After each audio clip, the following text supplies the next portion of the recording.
Alright, so this is the next lesson. I think it's lesson, I forgot.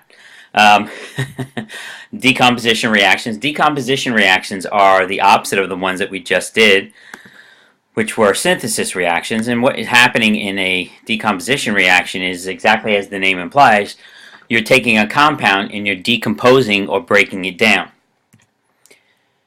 And there's the general kind of there's the general kind of template of it. So let's just quickly run through. If you look at it, basically what you start out with is a compound, and it breaks down into its elements.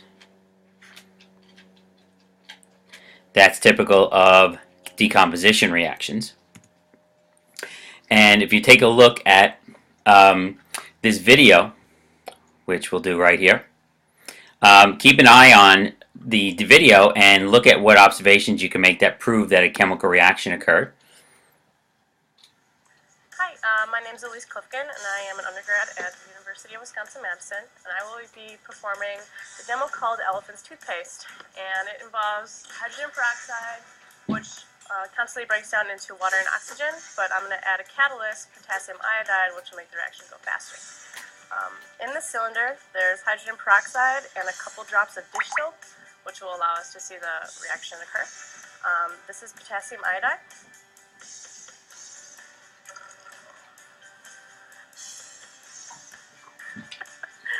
As you can see, the reaction is catalyzed and all the oxygen.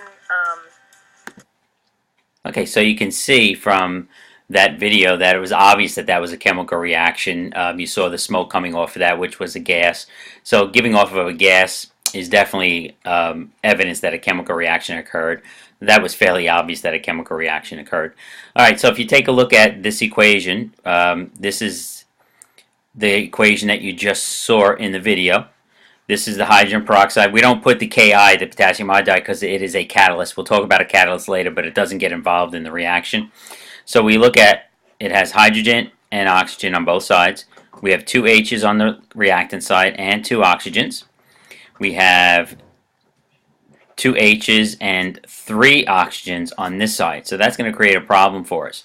So you have two oxygens and three oxygens here. Now, there's no way for me to get three oxygens on this side, because remember, whatever I put here is going to get multiplied by 2, and this has to be a whole number. So if I put a 2 here, that would give me 4 oxygens. Now, can I get 4 on this side? Well, let's take a look. If I put a 2 here, that gives me 2 times 2 is 4 oxygens. It also, at the same time, now gives me 4 hydrogens. So what can I do on this side? In order to get 4 hydrogens, I have to put a 2 here. That would give me 4 H's.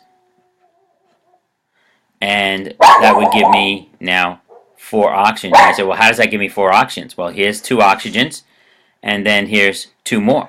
So it's a balanced equation. So the coefficients, I apologize for my dogs, are 2, 2, and 1. So the sum of the coefficients is 5. And that's my other dog outside.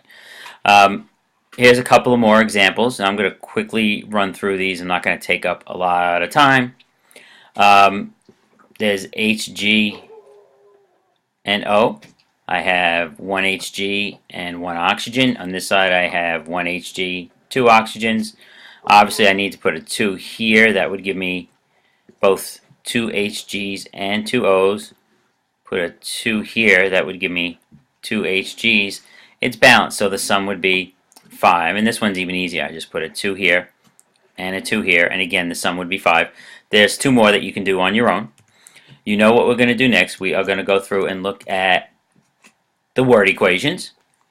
Keeping in mind the rules we talked about before, you got to be careful with the Brinkelhoffs. So we have nitrogen triiodine. I don't know why they're using the prefix system. That's nitrogen is 1 and 3 iodines, and it decomposes into nitrogen, which is diatomic. It's one of the Brinkelhoffs. Iodine is also one of the Brinkelhoffs. So now I need to balance it. If I put a 2 here, that gives me 2 N's. It also now gives me 2 times 3 is 6 iodines. I put a 3 here. That will give me 6 iodines. It's now balanced. So the sum would be 2, and 1 is 3, and 3 more is 6.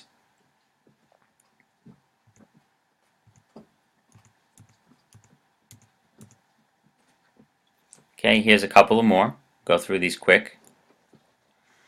Magnesium chloride would be MgCl2. Breaks down into Mg. Mg is not one of the Brinkelhoffs, but chlorine is.